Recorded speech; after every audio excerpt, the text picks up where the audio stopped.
May I come in, sir? Yes, please come. Good afternoon, ma'am. Good afternoon, sir. बैठिए. Thank you, sir. आप सुनीता मीणा है ना? जी sir. कुछ बताइए अपने बारे में. सर, जैसा कि आप जानते हैं, मेरा नाम सुनीता मीणा है. मैं राजस्थान के जयपुर ज़िले से की निवासी हूँ और मैंने स्टडीज़ में बीए किया है, हिस्ट्री ऑनर्स एंड फिलॉसफी में. उसके बाद मैंने हिस्ट्री ऑनर्स एंड फिलॉसफी. जी सर. ये कैसे होता है? मेरा ऑनर्स तो एक ही विषय में होता है शायद. सब्सिडरी मेरा फिलॉसफी. अच्छा, ठीक है. जी सर. उसके बाद मैंने एमए किया और मैं पिछले 3 साल से इनकम टैक्स डिपार्टमेंट में एज ए इंस्पेक्टर काम कर रही हूँ. एमए किस विषय में किया आपने? सर, हिस्ट्री में. एमए हिस्ट्री में किया. जी. और आप 3 साल से इनकम टैक्स डिपार्टमेंट में काम कर रही हैं. जी सर. और पिछले 3 सालों से मैं विवाहित भी हूँ. अच्छा. आपके हस्बैंड भी सर्विस में ही है किसी? जी सर. वो क्या करते हैं? वो भी इनकम टैक्स इंस्पेक्टर है. सेम सर्विस में आप लोग हैं. आपका सिलेक्शन इंस्पेक्टर ग्रेड पे हुआ था या सब इंस्पेक्टर पे हुआ था? इंस्पेक्टर पे हुआ था. और इस परीक्षा में कितनी बार आप बैठ चुकी हैं अब तक? सर, ये मेरा 5वां अटेम्प्ट है. इसके पहले क्या क्या हुआ? सर, इससे पहले प्री भी नहीं हुआ कभी. अच्छा, पहली बार प्रीलिम्स हुआ? जी सर. और उसके बाद मेंस भी, और आप इंटरव्यू दे रही हैं. ठीक है. तो मेंस आपका अच्छा हुआ इस बार? सर हाँ. उम्मीद है आपको सिलेक्शन की? जी सर. कौन सी सर्विस की उम्मीद है? सर, एग्जैक्टली तो नहीं बता सकती, पर कोशिश सब अपने हिसाब से सोचते हैं कि आईएएस ही मिले. आईएएस मिले. और आपकी प्रेफरेंसेस क्या हैं आईएएस के बाद? सर, उसके बाद आईआरएस. आईपीएस नहीं सर. क्यों? आईपीएस का सर मेरी 2 वजह रही. एक तो मैं पहले से टैक्स डिपार्टमेंट में हूँ, तो इसलिए मैंने आईआरएस को प्रेफरेंस दी. और दूसरा, मुझे ऐसा लगता है कि मेरा एप्टीट्यूड भी शायद पुलिस डिपार्टमेंट के लिए थोड़ा सा फिट नहीं है, तो इसलिए मैंने उसको 4th चॉइस पे रखा है. मतलब एप्टीट्यूड कैसा होना चाहिए पुलिस के लिए? एप्टीट्यूड सर, मैं थोड़ा शांति प्रिय अपने आप को, जैसे मैं समझती हूँ इस तरीके की चीज़ों में अपराधियों से डील करना, शायद मैं इतना अच्छे सही ढंग से नहीं कर पाऊंगी जितना होना चाहिए. पुलिस तो सबसे ज़्यादा शांति फैलाती है पूरे समाज में. आप चाहते हैं कि शांति कोई और फैला दे आपके लिए, फिर आप शांति से रह लें, न कि आप शांति पैदा करें समाज में. नहीं सर, ऐसा नहीं है. लेकिन पुलिस को कई बार ऐसी चीज़ों से डील करना पड़ता है जहां अगर उसके एप्टीट्यूड का व्यक्ति होगा तो वो ज़्यादा अच्छे से डील कर पाएगा. मैं शायद अपनी सर्विसेज के साथ न्याय नहीं कर पाऊँ, तो इसलिए जैसे किसी को मारना पीटना हो तो आप शायद नहीं कर पाएंगे. जी सर. थोड़ा मैं या एनकाउंटर करना पड़ जाएगा भी तो शायद नहीं कर पाएंगे. ये लगता है आपको? जी सर. ठीक है. और आपने फॉरेन सर्विस भी नहीं ऑप्ट की? मैं जिस बैकग्राउंड से आती हूँ वहाँ फैमिली को एडजस्ट करना मुश्किल होता मेरे लिए फॉरेन सर्विसेज में, इसलिए मैंने ऑप्ट नहीं किया. अच्छा, फैमिली का मतलब आप अपने हस्बैंड की बात कर रही हैं? हस्बैंड, मेरी सास, और वो मतलब सास शुरू से गांव में रही हैं. वो जयपुर आने तक में भी उनको थोड़ी हिचकिचाहट होती है, तो बाहर मेरे साथ जाना. और फिर मेरे हस्बैंड अकेले उनके संतान है, तो मैं समझती हूँ. मान लीजिए आप आईएएस बन गई, आईआरएस बन गई, आपके हस्बैंड तो इंस्पेक्टर हैं, तो ऐसा तो नहीं कि इससे आपका वैवाहिक जीवन खराब हो जाएगा? नहीं सर, मैं फुल कॉन्फिडेंट हूँ. हमारी अंडरस्टैंडिंग काफ़ी अच्छी है, तो ऐसा कोई इशू नहीं है. ऐसी 2 फिल्मों के नाम बता सकती है जहाँ ऐसा ही हुआ था कि वाइफ हस्बैंड से आगे निकल गई थी और उसके बाद चीज़ें ठीक चल नहीं पाई? हिंदी की बहुत प्रसिद्ध फिल्में हैं ऐसी जो इसी थीम पे बनी है. सॉरी सर, मैं मूवीज़ का आइडिया नहीं. ऐसा कोई फिल्म नहीं देखी है? एक अभिमान फिल्म बहुत प्रसिद्ध है इस मामले में. मतलब ईश्वर करे कि सब ठीक रहे. मैं तो वैसे कह रहा हूँ कि एक भारतीय समाज में ऐसा भी कुछ लोग सोचते हैं. आप मुझे ये बताएं कि आप महारानी कॉलेज से पढ़ी. जी सर. डेमोक्रेसी के समय में किसी कॉलेज का नाम महारानी कॉलेज होना या महाराजा कॉलेज होना बहुत शर्मनाक बात नहीं लगती आपको? बोले इसमें आपकी जिम्मेदारी नहीं, मैं वैसे आपसे पूछ रहा हूँ. सर, जिस ज़माने में कॉलेज बनी थी उस टाइम के हिसाब से तो चीज़ें ठीक थी, पर नाम बहुत ज़्यादा मैटर नहीं करता. जब हम कॉलेज में क्या पढ़ा रहे हैं, किस तरह का हम लोगों का डेवलपमेंट कर रहे हैं, उससे ज़्यादा मैटर करता है. मैं सोचती हूँ नाम बहुत ज़्यादा मायने नहीं रखता. नहीं, बहुत ज़्यादा मायने नहीं रखता, मैं समझ गया. लेकिन फिर भी लोकतंत्र है, और अब तो लोकतंत्र को भी 70 साल के आसपास हो ही गए हमारे. क्या उचित नहीं हुआ कि नाम बदल दें हम? महारानी की जगह चाहे तो मुख्यमंत्री कॉलेज कर दीजिए, प्रधानमंत्री कॉलेज कर दीजिए, अगर ऐसे ही नाम रखना है डेजिग्नेशन पे ही, नहीं तो कुछ और नाम. सर, महारानी, मैं सोचती हूँ कि स्टेटस नहीं है. लड़कियाँ जब जिस कॉलेज में पढ़ रही है वो अपने आप को महारानी समझ सकती हैं. ऐसा कोई स्पेसिफिक हम नहीं कह सकते कि भाई किसी महारानी के नाम पर नहीं है, तो वो अपने आप में मुझे नहीं लगता कोई बड़ा इशू है. नाम ठीक है, कोई दिक्कत नहीं है. महाराजा महारानी दोनों ठीक है. जी सर. ऐसे ही अलीगढ़ मुस्लिम विश्वविद्यालय और बनारस हिंदू विश्वविद्यालय, ये भी ठीक ही होगा, क्योंकि नाम में क्या रखा है. जिससे मैं जहाँ तक समझती हूँ नाम बहुत ज़्यादा मैटर नहीं करता है. ठीक बात है, लेकिन उस वजह से फिर हमने ऐसा क्यों किया कि कई अंग्रेजों के नाम पर जो भवन थे, सड़कें थी, उनका नाम चेंज कर दिया आज़ादी के बाद? ऐसा करना ठीक था? सर मैं अभी जैसा अपने देश में देखा गया, जैसे कई स्टेट्स में ये चल रहा था कि नाम बदलने का, मैं उसके भी बहुत ज़्यादा पक्षधर नहीं हूँ, क्योंकि चीज़ें एक हमें जो विरासत में मिली हैं उनका भी सम्मान किया जाना चाहिए। पर अंग्रेज़ों के साथ ये थोड़ा हम इस इशू को जोड़ सकते हैं कि अंग्रेज़ों ने हमारा इतना शोषण किया, इतनी सारी चीज़ें हुई, तो उसके बाद अगर जनता की राय है और इस तरीके से बदलाव चाहते हैं तो वो किया जाना चाहिए। सीसीडी के मालिक ने आत्महत्या कर ली ये कह के कि इनकम टैक्स डिपार्टमेंट ने बहुत परेशान किया उसको। इसको लेकर इनकम टैक्स डिपार्टमेंट के अंदर कोई आत्म मूल्यांकन का भाव पैदा हुआ या अभी भी स्थितियां वैसी ही हैं? सर इनकम टैक्स डिपार्टमेंट में काफ़ी चेंजेस किए जा रहे हैं। अब जैसे हम फेसलेस असेसमेंट, फेसलेस अपील्स, तो चीज़ें अपने आप उससे धीरे धीरे सुधरेंगी, क्योंकि जब हम आमने सामने बातचीत करते हैं और जब हम टेक्नोलॉजी के थ्रू बात करते हैं तो इसको बहुत कम हो जाता है तो भ्रष्टाचार के लिए। आईटी डिपार्टमेंट काफ़ी अच्छे से कर रहा है, कहना चाह रही हैं। आप असेसमेंट में हैं या अभी इन्फोर्समेंट में हैं? सर मैं अभी एग्जाम्स में पोस्टेड हूँ, तो अच्छा। वहाँ मैं अपील्स का काम देख रही हूँ। अपील से काम देख रही हैं, ठीक है सर। सुनीता, आप कह रहे हैं कि नाम में कुछ नहीं रखा, बताइए आपके नाम में क्या है, क्या अर्थ है इस नाम का? सर इसका अर्थ है कि अच्छी नीति वाला व्यक्ति। तो सुनीता। क्या असर लगता है, क्या कोई असर है आपकी चेतना पर इस नाम का? सर मैं जहाँ तक समझती हूँ, मैं अपना 100% देने की कोशिश करती हूँ कि अपने नाम को मैं सही सिद्ध कर सकूँ, मूल्यों के हिसाब से चलने की और अपने उसूलों पर चलने की मैं पूरी कोशिश करती इसका हूँ। मतलब नाम का असर होता है? सर नाम का सर ये हम कह सकते हैं कि हम नाम को चरितार्थ करने की कोशिश कर रहे हैं, पर कई केस में ऐसा होता है कि नाम किसी का कुछ और है और वो वैसा बिल्कुल भी नहीं है। अच्छा, कई केसेस ऐसे आपने भी हो सकते हैं। एक प्रमाण पत्र में ऐसा दावा किया है जी कि सर। आप राजस्थान की साधारणतः निवासी हैं, ऑर्डिनरी रेजिडेंट हैं। क्या बता सकते हैं कि भारत के किस कानून के तहत निवासी की परिभाषा तय की जाती है? सर निवासी की परिभाषा नागरिकता अधिनियम 1955 के तहत। अच्छा, और अभी जो नागरिकता अधिनियम में संशोधन पारित हुआ है, जी सर। इससे सिर्फ नागरिक की परिभाषा बदलेगी या निवासी की परिभाषा भी बदलेगी? सर उसमें हम नागरिकता देने की बात कर रहे हैं। ठीक है। इतिहास पढ़ते समय मैं गौर कर रहा था, आपने मध्यकालीन इतिहास में ज़्यादा अध्ययन किया है। जी सर। मध्यकालीन इतिहास के आर्थिक और सांस्कृतिक पहलू पे आपने अलग से अध्ययन किया है, क्या खासियत थी, थोड़ा संक्षेप में बताएं। सर मध्यकाल में हम जहाँ तक सांस्कृतिक पहलू को देखते हैं, हम देखते हैं कि जब हमारा प्राचीन युग चल रहा था, स्त्रियों की स्थिति काफ़ी ठीक थी और दास प्रथा भी उस स्तर पर नहीं थी। पर जैसे हम मध्यकाल में आते हैं, हम वंचित वर्गों की स्थिति में काफ़ी गिरावट देखने को मिलती है। आर्थिक स्तर पर मुस्लिम शासकों ने काफ़ी काम किया, कई नई नई योजनाएं भी उन्होंने लागू की, जैसे मोहम्मद बिन तुगलक ने कई सारे प्रयास किए, तो कुछ सुधार भी देखने को मिलते हैं आर्थिक स्तर पर। फिरोज शाह तुगलक की औद्योगिकरण में क्या भूमिका थी? मध्यकाल में भारत में उद्योग का काफ़ी विकास हुआ, अंग्रेजों ने आके उसको बर्बाद कर दिया, जिसको डी इंडस्ट्रियलाइजेशन कहते हैं। तो तुगलक की क्या भूमिका थी औद्योगिक प्रगति में? सर उसने नए नए उद्योगों को प्रोत्साहन दिया, उसने कई नहरें बनवाई। कौन कौन से उद्योग का प्रोत्साहन दिया फिरोज शाह तुगलक ने? Sorry sir. अच्छा, वो ध्यान नहीं है आपको। स्कूल स्तर पर एक गार्गी पुरस्कार मिला था, ये गार्गी कौन है? सर गार्गी वैदिककालीन विदुषी थी, जिन्होंने याज्ञवल्क्य के ऋषि से शास्त्रार्थ किया था। गार्गी ने याज्ञवल्क्य से शास्त्रार्थ किया था? जी सर। अच्छा, बाद में एक और महिला का नाम आता है जिन्होंने शंकराचार्य जी से शास्त्रार्थ किया था, वो कौन थी? Sorry sir. अच्छा, ये ध्यान नहीं है। अभी प्रधानमंत्री जी ने ये कहा है कि भारत में आयकर दाता, व्यक्तिगत आयकर दाताओं की संख्या 1.4 करोड़ ही है, हालांकि रिटर्न भरने वालों की संख्या 6 करोड़ के आसपास है। तो ये तो एक विडंबनापूर्ण स्थिति है कि जब लोग रिटर्न भर रहे हैं तो आयकर क्यों नहीं दे रहे हैं? वास्तव में आयकर 1.40 करोड़ लोग ही क्यों दे रहे हैं?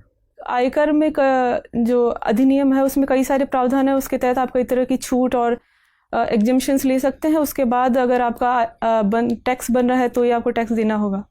तो ये इस वर्ष जो बजट में नया प्रस्ताव आया है आयकर को लेकर, क्या असर पड़ सकता है? क्या अगले साल आयकर दाताओं की वास्तविक संख्या बढ़ जाएगी बहुत? सर जिस तरह से सरकार प्रयास कर रही है टैक्स स्लैब को काफ़ी सुधार करने की, लिटिगेशन कानून में जिस तरह की उलझनें होती है उनको कम करने की, जैसे बहुत सारे डिडक्शन सब हटा दिए गए, रेट कम कर दी गई है, उस पर आप टैक्स पे कीजिए, तो शायद चीज़ें। आप जयपुर के एग्जाम्पशन शाखा में ही काम कर रही हैं। इस वर्ष के बजट प्रस्ताव के बाद कौन कौन से इनकम टैक्स एग्जाम्पशंस बचे रहेंगे? ध्यान दिया है आपने इस पर? इनकम टैक्स एग्जम्पशन 70 के आसपास एग्जम्पशन डिडक्शन तो खत्म कर दिए गए हैं, लेकिन 100 में से लगभग 30 बचे रहेंगे। तो कोई एक दो ऐसा महत्वपूर्ण एग्जम्पशन जो बचा रहेगा जिसका फायदा लोगों को मिलता रहेगा? सर जैसे ATCCD 2 का है, एम्प्लॉयर जो कंट्रीब्यूशन करता है एम्प्लॉय के लिए, वो उसमें 7.5 लाख की लिमिट कर दी गई है, पर वो एग्जम्पशन अभी भी मिलता रहेगा। ATCCD 4 का एग्जम्पशन भी मिलता रहेगा। सुकन्या योजना वाला एग्जम्पशन बचा रहेगा कि बंद हो जाएगा? सर वो मिलता रहेगा। अच्छा, ठीक है, धन्यवाद। सुनीता जी सर, आप ये बता सकती हैं पिंक टैक्स से क्या मतलब है? क्या होता है ये पिंक टैक्स? सॉरी सर मुझे अच्छा, मुझे ये बताइए कि अभी हाल में ही भारत ने कहा कि UAE जो है उसको रेसिप्रोकेटिंग टेरिटरी का दर्जा दिया गया है। तो क्या होता है ये रेसिप्रोकेटिंग टेरिटरी और ये किस तरीके से मदद करेगा भारत को और UAE को? सर मैं रिकॉल नहीं कर पा रही हूँ। ठीक है, अभी हाल में ही देखा गया कि भारत और मलेशिया के बीच में भी काफ़ी तनाव रहा है। क्या प्रमुख कारण है इसके? सर वो पाम ऑयल को लेकर काफ़ी तनाव था। पाम ऑयल को लेकर तनाव शुरू हुआ या तनाव किसी और बात से शुरू हुआ और इसका असर पाम ऑयल पे पड़ा? सर तनाव वैसे पाम ऑयल का बिगेस्ट प्रोड्यूसर कौन है वर्ल्ड में? Sir Indonesia and Malaysia. Indonesia या मलेशिया? इंडोनेशिया है पाम ऑयल। अच्छा, ये आप देख लीजिएगा। और भारत क्या विश्व का सबसे बड़ा कंज्यूमर है पाम ऑयल का? Sorry sir. अच्छा, हाल में ही भारत सरकार ने एक CAA एक्ट लेके आए हैं। आपको क्या लगता है इससे भारत के संबंध, अंतर्राष्ट्रीय संबंध अपने पड़ोसी देशों से, जो कि बांग्लादेश और अफगानिस्तान, पाकिस्तान से तो खैर संबंध बहुत अच्छे हैं भी नहीं, तो आपको क्या लगता है कि इसका विपरीत प्रभाव पड़ेगा या कुछ अच्छा प्रभाव पड़ेगा? सर मैं जहाँ तक समझती हूँ CAA से अंतर्राष्ट्रीय संबंधों पर प्रभाव, सॉरी सर। अच्छा, कोई बात नहीं। आपकी एक रुचि है कि स्क्रैप से आप कुछ डेकोरेटिव आइटम्स बनाते हैं। आप मुझे बता सकते हैं, एक बहुत ही फेमस गार्डन बनाया हुआ है किसी ने, और वो भारत के किस शहर में है और किन्होंने बनाया है? Sorry sir. आपने रॉक गार्डन नहीं सुना चंडीगढ़ में? सुना है। किसने बनाया वो? आइडिया नहीं। अच्छा, मेरा आखिरी सवाल आपसे ये है कि अभी हाल में सुप्रीम कोर्ट ने एक जजमेंट दिया है कि प्रमोशन में रिजर्वेशन राइट नहीं है। आपका इस पे क्या विचार है? सर मेरा इस संबंध में विचार यह है कि रिजर्वेशन हम इसलिए देते हैं कि जो उनके साथ भेदभाव हुआ है सामाजिक और शैक्षणिक स्तर पर, ऐतिहासिक रूप से जो भेदभाव हुआ है उसको हम दूर कर सके। मगर जॉब में आने के बाद अगर उसको वो सुविधाएं मिल गई है तो प्रमोशन में आरक्षण। लेकिन आपको नहीं लगता कि जॉब में भी लगातार डिस्क्रिमिनेशन या मतलब भेदभाव बना रहता है? लोगों के अलग अलग कम्युनिटीज़ के अपने अपने लॉबीज बन जाती हैं। सर जैसे कि M नागराजन केस में सुप्रीम कोर्ट का जो डिसीजन था कि हम उन 3 जो उन्होंने पॉइंट बताए थे कि उनका प्रतिनिधित्व कम नहीं होना चाहिए और एफिशिएंसी पर प्रभाव नहीं पड़ना चाहिए। और तो आपको क्या लगता है, सुप्रीम कोर्ट सही है या इस पे पुनर्विचार की ज़रूरत है? सर मैं जहाँ तक समझती हूँ सुप्रीम कोर्ट का डिसीजन सही है कि रिजर्वेशन, प्रमोशन में रिजर्वेशन नहीं होना चाहिए। ठीक है। सुनीता जी मैम, आप सुप्रीम कोर्ट के बारे में बात कर रही थी। सुप्रीम कोर्ट ने कुछ समय पहले ही लगातार राज्य सरकारों को बोला है कि अरावली में जो अवैध खनन हो रहा है उसको किसी भी तरीके से रोका जाए, लेकिन सरकारें कोई ठोस कदम नहीं उठा रही हैं इस तरफ और लगातार ये जो खनन की प्रक्रिया है वो बढ़ती जा रही है। आपको क्या लगता है कि क्यों सरकारें इस बारे में चिंतित नहीं हैं कि अरावली अगर पूरी तरह नष्ट हो जाए तो उसका क्या प्रभाव पड़ेगा? Sorry ma'am. इस पूरे प्रकरण में आपको ऐसा लगता है कि शायद सरकार भी खुद लिप्त है इसमें किसी ना किसी तरीके से, तभी वो ठोस कदम नहीं उठा पा रही? मैं अच्छा ठीक है, कोई बात नहीं। राजस्थान से आती हैं और राजस्थान अपने कल्चर को लेके बहुत प्रसिद्ध है पूरे ही देश में, और वहाँ का जो परिधान है वो भी काफ़ी लोकप्रिय है। लोग जानते हैं राजस्थानियों को उनके साफा से, घूंघट से।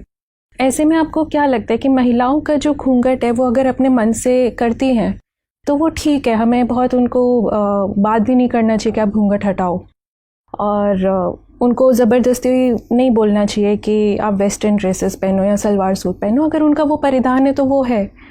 आप क्या मत है, घूंघट रहना चाहिए, हटना चाहिए? मैम मैं जहाँ तक समझती हूँ वेस्टर्न ड्रेसेस पहनना अलग बात है, और किसी को अगर आप पर्दा करवा कर उसके व्यक्तित्व का ही हनन कर रहे हैं तो वो अलग बात है। पर्दा अभिव्यक्ति को रोक देता है, महिलाओं को उनका आगे बढ़ने से रोकता है। तो मैं जहाँ तक समझती हूँ पर्दा प्रथा ख़त्म होनी चाहिए। और अगर कोई महिला स्वेच्छा से रखना चाहे, जैसे कि हम बहुत सारे मुसलमान देशों में भी देखते हैं कि वो कहते हैं हम स्वेच्छा से बुर्का पहनना चाहते हैं, इसी तरह अगर राजस्थानी महिलाएं बोले कि नहीं हमें पर्दा प्रथा हमारी आइडेंटिटी है, फीचर है, तो हमें नहीं हटाना है, उसमें आप क्या कहेंगी? मैम हम ज़बरदस्ती किसी के साथ नहीं कर रहे, पर हम उन्हें चीज़ों के जो प्रोज और कॉन्स है वो समझा सकते हैं, उन्हें कन्विंस करने की कोशिश कर सकते हैं, उन्हें जागरूक करने की कोशिश करते हैं, उसके बाद चीज़ें अपने आप ठीक होंगी। मतलब पर्दा हर हाल में आपके हिसाब से गलत है? जी। अच्छा ठीक है। एक पर्दा के लिए ही जयपुर में ही कैंपेन चल रहा है, बता सकते हैं क्या कैंपेन है? मैम घूंघट हटाओ कैंपेन मुख्यमंत्री जी ने लॉन्च किया है। और इसका क्या ऑब्जेक्टिव है, क्यों किया है? ताकि महिलाएं आगे बढ़ सके। घूंघट नहीं, ये तो बहुत ही किसी विशेष कार्य के लिए किया जा रहा है। चलिए कोई बात नहीं। लिटरेसी रेट क्या है राजस्थान की? मैम 66.1%। महिलाओं की? 52.1%। और पुरुषों की? पुरुषों की 79.2%। तो ये जो गैप देखने को मिलता है करीब 30% का, क्यों है इतना जो गैप है महिलाओं और पुरुषों के बीच लिटरेसी को लेके, साक्षरता को लेके? क्या कारण है कि राजस्थान जैसा राज्य जो कि काफ़ी क्या बोले राजा महाराजाओं की जगह रही है, वहाँ पे इतना गैप क्यों दिखता है? वहाँ पे तो अच्छा खासा पैसा भी रहा है। मैम सबसे बड़ी वजह उसमें पितृसत्तात्मक सोच रही है। महिलाओं को पुरुषों के बराबर का दर्जा नहीं दिया जाता, उन्हें बोझ समझा जाता है। लड़कियों को बाल विवाह कर दिए जाते हैं, तो उन्हें इतना मौका ही नहीं मिलता कि वो अपनी शिक्षा जारी रख सके और आगे बढ़ सके। 2019 और 20 में हम जी रहे हैं, आज भी ये चीज़ें इतना प्रभावी हैं जिसकी वजह से साक्षरता में इतनी कमी दिख रही है? मैम मैं जहाँ तक समझती हूँ हमने काफ़ी कोशिश की है, उसके बाद भी चीज़ें काफ़ी हद तक ख़राब हैं। ठीक है। अभी हाल ही में यूनेस्को ने अपनी एक हेरिटेज लिस्ट जारी की थी, उसमें एक शहर का नाम आया है लेटेस्ट। कौन से शहर को रखा गया है? मैम जयपुर को वर्ल्ड हेरिटेज सिटी का। और कौन से कैटेगरी में रखा है? वो कैटेगरी भी बताते हैं कि किस कैटेगरी में हम इस शहर को ये दर्जा दे रहे हैं। अच्छा, जयपुर को पिंक सिटी क्यों कहते हैं? जब प्रिंस ऑफ वेल्स जयपुर घूमने के लिए आए थे तो राजा राम सिंह ने पूरे जयपुर को पिंक कलर से रंगवा दिया था, क्योंकि वो मेहमान नवाजी का प्रतीक है। इसलिए तब से ये परंपरा बन गई कि जयपुर पिंक सिटी। तो आज भी सब लोग अपने घरों में पिंक कलर ही करते हैं? मैम सरकार ने कानून बनाकर ये प्रावधान किया है कि रोड्स और जितना मार्केट्स है वहाँ पिंक कलर ही किया जाएगा। ओल्ड जयपुर, ओल्ड सिटी जो है वहाँ पे अभी भी काफ़ी पिंक है, जो नई बसावट है वहाँ पे अलग कलर होने लगे हैं। ठीक है। आप महारानी कॉलेज के बारे में बता रही थी, मेरा ये आखिरी सवाल है आपसे। महारानी कॉलेज विशेषकर महिला कॉलेज है, आपको लगता है कि हम अलग से अगर पुरुषों और महिलाओं के कॉलेज बनाते हैं तो ये कहीं ना कहीं पिछड़ेपन का प्रतीक है? क्योंकि अब हमें ज़रूरत नहीं है इस तरह महिलाओं और पुरुषों को अलग अलग रखने की, पढ़ाने की। इसके कोई तात्पर्य नहीं बचता है। आपका क्या कहना है? मैम इसके पीछे दो चीज़ें देख सकते हैं। एक तो मैं ये ज़रूर मानती हूँ कि कॉलेज में जितना डेवलपमेंट पर्सनालिटी का हो सकता है वो हम अगर सेपरेट कॉलेज बनाते हैं वहाँ नहीं हो पाता। पर राजस्थान जैसे स्टेट में जहाँ अभी हम बात कर रहे थे कि महिलाओं की स्थिति उतनी अच्छी नहीं है, लड़कियों को पढ़ने नहीं दिया जाता, तो कुछ समय के लिए हम ये प्रावधान कर सकते हैं ताकि फैमिलीज ईजी वे में लड़कियों को भेज सके। और कुछ समय मतलब कितना समय? मैम जब तक लिटरेसी रेट थोड़ा ठीक नहीं हो जाती और जब तक चीज़ें सही नहीं हो जाती तब तक इस प्रावधान को रख सकते हैं, उसके बाद तो शायद ज़रूरत महसूस नहीं होती ऐसी चीज़ें। चलिए ठीक है, धन्यवाद। सुनीता, आपकी शादी कब हुई? सर 2016 में। आप एक दो बड़े गिफ्ट का नाम बताएंगे जो आपके फैमिली ने लड़के पक्ष को दिया? सर मेरी फैमिली ने कोई गिफ्ट नहीं दिया, 1 रुपये की शादी थी। जी सर। आप कैसे समझते हैं जो ये गिफ्ट प्रथा है ये दहेज प्रथा ही है कि क्या है ये? अगर शादी में अगर गिफ्ट दिया जा रहा है तो मैं जहाँ तक समझती हूँ दहेज ही माना जाएगा। अच्छा, मुझे बताइए, राजस्थान की कुछ साइट्स रामसर कन्वेंशन के अंदर मॉन्ट्रिक्स रिकॉर्ड में सम्मिलित हैं। कौन कौन सी साइट्स हैं वो? सर सांबर लेक और केवला देव अभयारण्य। दोनों? जी सर। और लोकटक लेक? लोकटक लेक राजस्थान में नहीं है। जो कहाँ पर है? मणिपुर। अच्छा, रामसर कन्वेंशन कब आई थी और इसका क्या महत्व है? सर कब आई थी ये मैं रिकॉल नहीं कर पा रही हूँ, लेकिन वेटलैंड्स के संरक्षण के लिए रामसर कन्वेंशन ईरान के रामसर शहर में हस्ताक्षरित किया गया। तो हम वेटलैंड क्योंकि इकोसिस्टम का ऐसा पार्ट है जो सबसे ज़्यादा डाइवर्सिटी वाला पार्ट होता है, और इसलिए उसका संरक्षण जरूरी है, इसलिए रामसर कन्वेंशन लाया। आप अभी जब बात कर रहे थे कि जयपुर को वर्ल्ड हेरिटेज साइट में सम्मिलित किया गया है, तो उसमें ये कहा गया था कि इसमें इंडो इस्लामिक जो आर्किटेक्चर है वो तो देखने को मिलती ही है, लेकिन इसमें वेस्टर्न कल्चर का बहुत ज़्यादा इन्फ्लुएंस है। तो आप मुझे कुछ एक दो ऐसे मोनूमेंट या फिर कोई ऐसे आर्किटेक्चर बता पाएंगे जिसमें वेस्टर्न कल्चर का समावेश देखने को मिले जयपुर के? Sorry sir. अच्छा, मुझे ये बताइए कि भारत के लिए आज के समय में क्या क्या साइबर सिक्योरिटी थ्रेट्स हैं? सर सबसे बड़ा तो डाटा सिक्योरिटी का है, उसके लिए हम काफ़ी प्रयास कर रहे हैं। जैसे कंपनीज जो MNCs यहाँ काम कर रही हैं वो डाटा को मिसयूज कर सकती हैं कई बार, इसलिए हम डाटा लोकलाइजेशन का भी प्रयास कर रहे हैं। दूसरा हमारे अच्छा, मुझे ये बताइए कि दो टर्म यूज़ होती हैं जब हम साइबर सिक्योरिटी की बात करते हैं, एक होती है मैलवेयर, एक होती है फिशिंग। दोनों में क्या अंतर है, दोनों क्या होती हैं? Sorry sir. अच्छा, मुझे बताइए कि हाल ही में भारत सरकार का एक प्रोजेक्ट है मिशन गगनयान, आप जानते हैं इसके बारे में, क्या है ये? जी सर, इसके तहत हम प्रयास कर रहे हैं कि भारत के कुछ नागरिकों को हम इसरो का प्रयास है कि हम अंतरिक्ष में मानव को लेकर जाएं। आपको पता है इसका बजट क्या है? Sorry sir. इसका बजट है 10,000 करोड़ रुपए। आपको लगता है कि भारत एक विकासशील देश होने के बावजूद इतने बजट का कोई मिशन स्पेस में भेजना चाहिए? इतना पैसा हम शिक्षा में लगा सकते हैं, हेल्थ सेक्टर में लगा सकते हैं।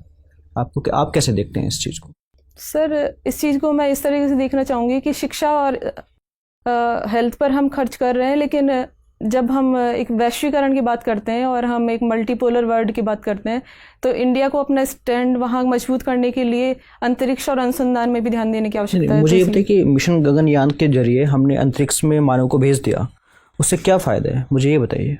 अंतरिक्ष में सर नई नई चीज़ों की खोज हो सकती है, कई संसाधन हमें मिल सकते हैं, और हम काफ़ी अच्छे से समझ सकते हैं कि कैसे हम अपने एनवायरनमेंट को प्रोटेक्ट करें या फिर हम कैसे अपने संसाधनों को प्रयोग करें, ये चीज़ें। अच्छा ठीक है, मुझे ये बताइए कि अभी हाल ही में मध्य प्रदेश में किसी नेशनल पार्क में हम चीता को रीएलोकेट कर रहे हैं किसी दूसरे देश से, आपको पता है इस बारे में?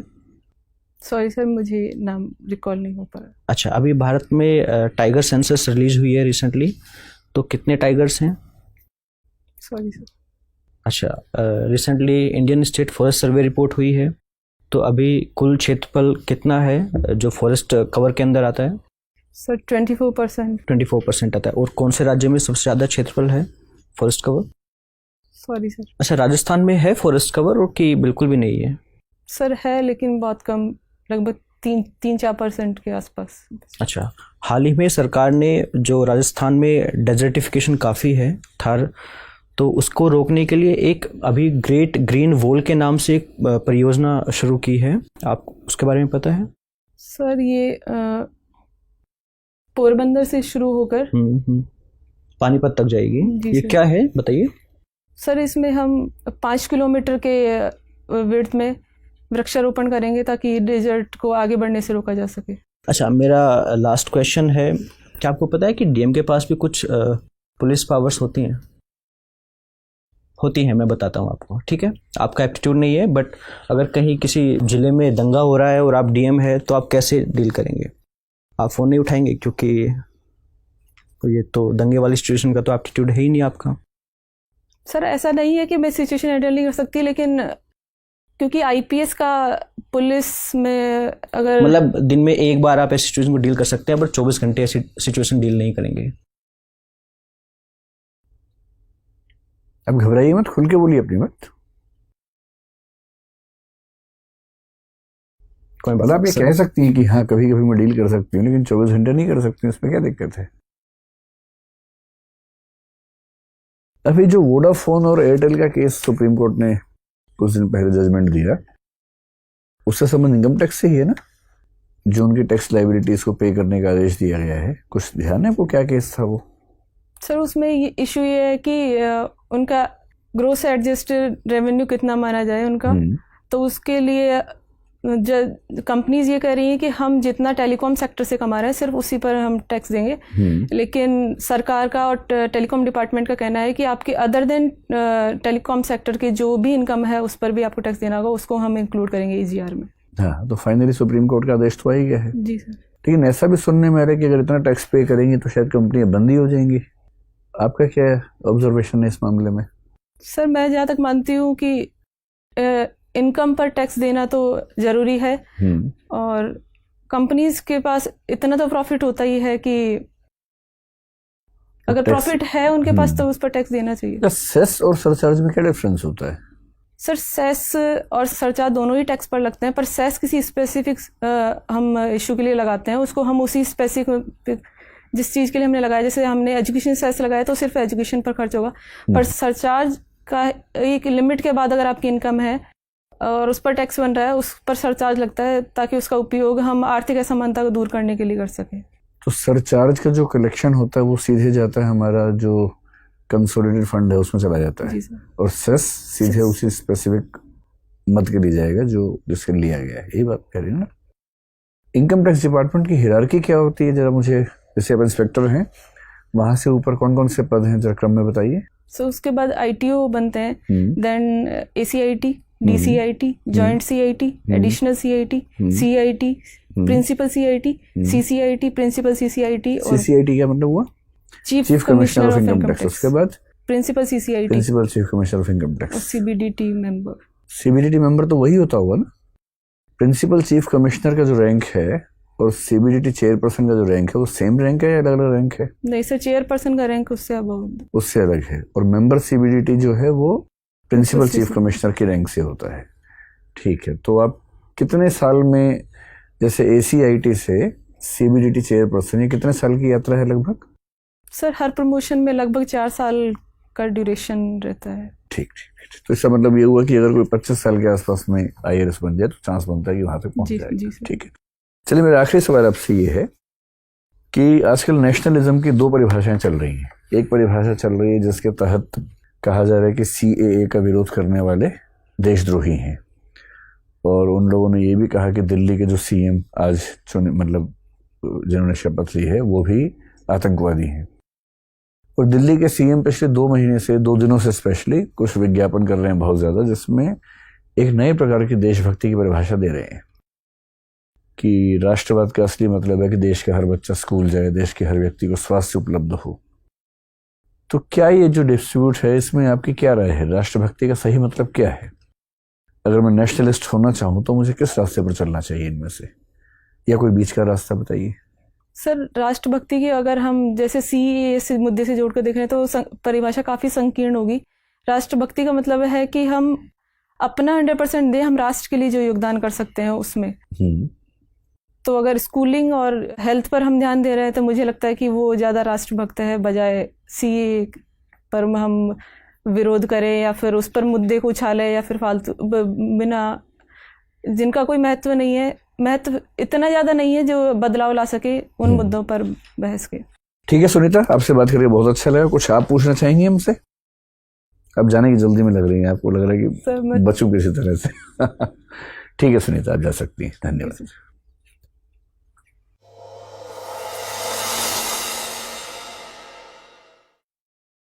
बैठिए। आपको साड़ी पहनने की प्रैक्टिस है? बहुत ज़्यादा नहीं है। हाँ पर हाँ। तो एक ऑब्जर्वेशन ये भी है कि बहुत कंफर्टेबल है नहीं शायद, तो तरीका वो ये कि 3-4 दिन अभ्यास कर लीजिए इसका, ताकि आप जब जाए ना तो वहाँ दिक्कत ना हो। आपकी ड्रेसिंग सेंस बहुत बढ़िया है, बैठने का तरीका एकदम परफेक्ट है, कहीं कोई दिक्कत नहीं है। एक्सप्रेशन भी आपका अच्छा है, जैसे वॉइस आपकी बढ़िया है।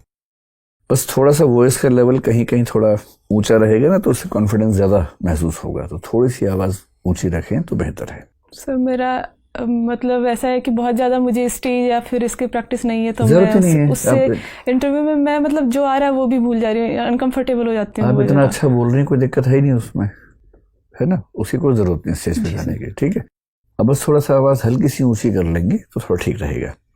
आई कॉन्टेक्ट शानदार है। सॉरी आपने कई बार बोला, लेकिन सॉरी बोलने का तरीका अच्छा है आपका, तो वो चुभने वाला सॉरी नहीं है। मतलब भाव आता है कि अच्छा माफ़ कर देते, कोई बात नहीं, क्योंकि सॉरी बोलने का तरीका विनम्र है। जो दिक्कत ज़्यादा आ रही है, एक तो नॉलेज थोड़ी कम है। मुझे लग रहा है कि अगर 10-12 दिन ठीक से करंट अफेयर्स पढ़ लें, पिछले 2-3 महीने के अखबार ठीक से पढ़ें, या डेली करंट अफेयर्स वेबसाइट पे होते ही हैं, दृष्टि पे भी और भी वेबसाइट्स पे हैं, तो उनको ठीक से फॉलो कीजिए। कई ऐसी चीज़ें मिस हुई जो इस स्टेज में मिस नहीं होनी चाहिए थी। है ना। इनकम टैक्स डिपार्टमेंट को लेकर नॉलेज आपकी ठीक लगी मुझे, तो बाकी मेंबर्स बताएंगे सब।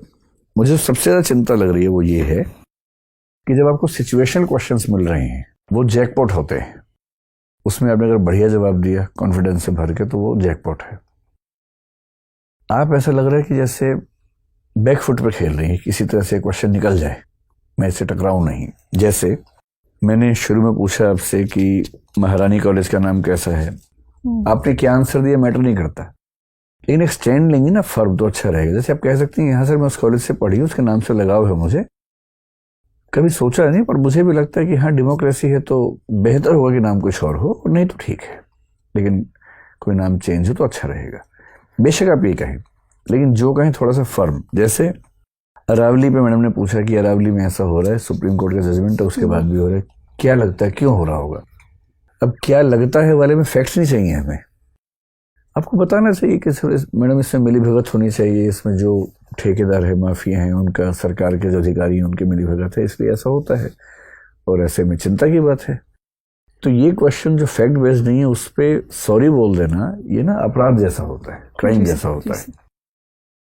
फिर मैंने हस्बैंड वाला सवाल पूछा तो आपने ठीक हैंडल कर लिया, पर थोड़ा सा और स्मार्ट जवाब मैं चाह रहा था। मैं आप कह सकते हैं कि हमारी अंडरस्टैंडिंग अच्छी है, हमने इस बारे में खूब बात की है, मैं भी तैयारी कर रही हूँ, वो भी तैयारी कर रही है, और हमारी ऐसी समझ है कि पद ऑफिस की चीज़ है, घर की चीज़ नहीं है, और हम बहुत सहज हैं। थोड़ा सा लंबा जवाब, थोड़ा सा और अच्छा जवाब। CAA से इंटरनेशनल रिलेशंस हमारे कैसे होंगे, छवि कैसी होगी, इस पर सॉरी बोलना तो बहुत बुरी बात है। अब बोलिए सर CAA आने से कुछ मुस्लिम कंट्रीज हो सकता है कि हमसे नाराज हो, जैसे तुर्की नाराज हो सकता है, पाकिस्तान नाराज हो सकता है, लेकिन बाकी देशों में क्योंकि अंततः अंतर्राष्ट्रीय राजनीति में हित काम आते हैं, तो कोई भी देश हमारे साथ वही व्यवहार करेगा जो उसके हित के अनुकूल होगा। अब मलेशिया और टर्की के बेस पर तो हम फॉरेन पॉलिसी बनाएंगे नहीं, बेशक आप विरोध भी करें इसका, पर जवाब नहीं देना जो है ना वो गुनाह है, गुनाह। ताज़ीरात हिंद लग जाती है इस पर, ठीक है। बाकी मैं जनरली बहुत सेटिस्फाइड हूँ क्योंकि आप बहुत बढ़िया तरीके से बात कर रही हैं, कोई खास चिंता वाली बात नहीं है। पर्दे पर स्टैंड बड़ा अच्छा लिया आपने। इन्होंने पूछा पर्दा होना चाहिए या नहीं, तो मुझे लग रहा था कि आप बोलेंगे कोई पहना तो पहन ले, में क्या दिक्कत है, पर आपने सीधे बोला कि नहीं वो गलत है। ऐसे स्टैंड चाहिए, रीढ़ की हड्डी वाले लोग चाहिए सिविल सेवाओं में, ठीक है जी सर। ठीक है, चूंकि ये सारे सर्टिफिकेट आपने वहाँ भी दिए हैं जी सर, तो उसी पे थोड़ा सा काम कर लीजिए। मैंने वहीं से निकाला है, गार्गी और याज्ञवल्क वाले में जो तथ्य के अभाव हैं वो इकट्ठा कर लीजिएगा। चूँकि आप एग्जाम्शन डिपार्टमेंट से जुड़ी हुई हैं तो, और ये बड़ा हॉट इशू है कि कौन कौन से एग्जाम्शन जा रहे हैं या डिडक्शंस, एग्जाम्शन डिडक्शन में फ़र्क क्या होता है, ये तकनीकी तौर पर भी ध्यान दीजिएगा, वो आपको पता ही होगा। तो बाकी ठीक है, मध्यकालीन वाला तो हो सकता है वो पूछेंगे, वक्त है, आप थोड़ा रिवाइज कर लीजिएगा। सुनीता जी सर, आपको थोड़ा सा IR वगैरह ब्रशअप करने की ज़रूरत है, तो पिछले कुछ 1-2 महीने के जो IR में इंपॉर्टेंट न्यूज़ इवेंट्स रहे हैं उनको आप ढंग से रिवाइज़ कर लीजिएगा। और एक चीज़, जैसे मैंने आपसे मलेशिया के बारे में पूछा था कि भारत मलेशिया में तनाव किस लिए है, तो आपने मुझे उसका एक कॉन्सिक्वेंस बताया कि पाम ऑयल, जो भारत सबसे बड़ा इम्पोर्टर है पाम ऑयल का और मलेशिया सबसे बड़ा प्रोड्यूसर है, उसके बाद इंडोनेशिया आता है। तो इस तरीके के तथ्य अगर आपके पास रहेंगे तो मतलब आप बेहतर जवाब दे पाएंगे, क्योंकि आपने अपने हॉबी दी हुई है स्क्रैप को आप से डेकोरेटिव आइटम बनाते हैं, तो रॉक गार्डन तो बहुत ही फेमस है। तो ऐसी चीज़ें मतलब बोर्ड आपसे अपेक्षा करेगा कि आपकी इस बारे में जानकारी हो। तो जो भी आपने नेकचंद नाम के एक आदमी थे, उन्होंने बनाया था। तो बाकी आपका मेरे ख्याल से मुझे बाकी चीज़ें सही लगी। आप कहीं कहीं बहुत एब्रप्टली स्टॉप कर जाती हैं कि जैसे आप आंसर दे रहे हैं लेकिन आप स्टॉप वही कर कह जा रही रही हूँ, हैं। मैं थोड़ा सा अनकंफर्टेबल हो जाती हूँ और फिर ऐसा लगता है कि यार अब कुछ नहीं हो रहा। डरना, देखिए इंटरव्यू में ना वही मेरे साथ हो रहा है। कई बार क्या होता है कि शुरू के 5 मिनट बड़े मुश्किल निकलते हैं और फिर लगता है खत्म सब। इंटरव्यू में सबसे ज्यादा मैटर करते हैं आखिरी 5 मिनट, शुरू वाला तो याद भी नहीं रहता मेंबर्स को, इसलिए कितना भी खराब हो उसके बाद का संभाल लीजिए, आखिरी 5 मिनट सब पाप धो देंगे आपके। जी सर, डरना नहीं एकदम, काम करना। ठीक है, तो बस आप अपने आंसर को अच्छे से फॉर्मुलेट करिए और उसको मतलब कंप्लीट करिए, एब्रप्टली स्टॉप मत करिए। सुनीता, मैं आपके सारे जो भी मैं ओपिनियन आपके जानना चाह रही हूँ उससे मैं संतुष्ट थी, मतलब जितना भी ओपिनियन बेस्ड था। अपने शहर के बारे में पढ़ लीजिए, इम्पॉर्टेंट है, यूनेस्को लिस्ट में किस कैटेगरी में है और घूंघट हटाओ कैंपेन किस वजह से चल रहा है। आपने वो बताया सही कैंपेन, पर वो इलेक्टोरल उसके लिए था, रजिस्ट्रेशन और वोटिंग के लिए। ठीक है, तो अपने शहर के बारे में आपके पास पूरी जानकारी होनी चाहिए। तो बाकी अच्छा है, बस वही जैसा सर कह रहे हैं, घबराइए मत। ठीक है, मेरा आधा इशू तो वही हो जा रहा है, मैं आ रहा है वो भी भूल जाती हूँ, सिर्फ इस वजह से कि मैं खुद को ऐसा लगता है कि मैं शायद अच्छा नहीं कर रही अंदर से। ऐसा बिल्कुल नहीं है। कॉन्फिडेंस। हम जितने लोगों का इंटरव्यू कर रहे हैं उन्हें वन ऑफ द बेस्ट हैं। आपको मतलब गलत अपने बारे में असेसमेंट हो गया है, पता ही सुनीता, आपका स्टैंड बहुत बढ़िया था जो डोरी वाला था, क्योंकि उस पर नेक्स्ट क्वेश्चंस कुछ भी आ सकता था कि आपने क्यों सपोर्ट नहीं किया डोरी, वो बहुत बढ़िया था। बस कुछ करंट अफेयर्स आपको पढ़ना पड़ेगा। ये आप समझिए कि बोर्ड मेंबर्स के लिए जो करंट अफेयर्स है वो दृष्टि IAS के नोट्स नहीं है, वो डेली के न्यूज़पेपर हैं जो उनके घर आते हैं, समझ रहे हैं ना। तो जो डेली का न्यूज़पेपर है आप 1 महीने लगातार पढ़िए, जो उसका करंट अफेयर्स है उसमें आप तैयार रहिए काउंटर क्वेश्चंस के लिए भी। मेरे सारे क्वेश्चंस वही थे जो आजकल न्यूज़ में है, आप उन पे तैयार रखिए, आप पीछे मत जाइए, लेकिन 1-2 महीने का न्यूज़पेपर ज़रूर देखिएगा पूरा। ठीक है सुनीता, ऑल द बेस्ट। डरना नहीं है बस। सर मैं इस पे थोड़ा वर्क करना चाहती हूँ, अगर मैं कैसे करूँ, अगर मुझे 10 सवाल भी गलत आए ना, 10 में सॉरी बोलना पड़े, तब भी ध्यान रखना कि आखिरी 5 मिनट काम आने वाले हैं बस। जी सर। घबराना एकदम नहीं है, और किसी सिचुएशनल क्वेश्चन का जवाब न दें ये कभी नहीं करना है। भाई फैक्चुअल में आप सॉरी बोल सकती हैं, लेकिन सिचुएशन में सॉरी कैसे बोल सकती हैं? जवाब दीजिए, फर्म जवाब दीजिए। आपका सबसे अच्छा जवाब वही था पर्दे वाला कि नहीं सर वो गलत है। लगता है ना कि दमदार व्यक्ति से बात चल रही है। ठीक है, ऑल द बेस्ट, IAS बनो इसी बार।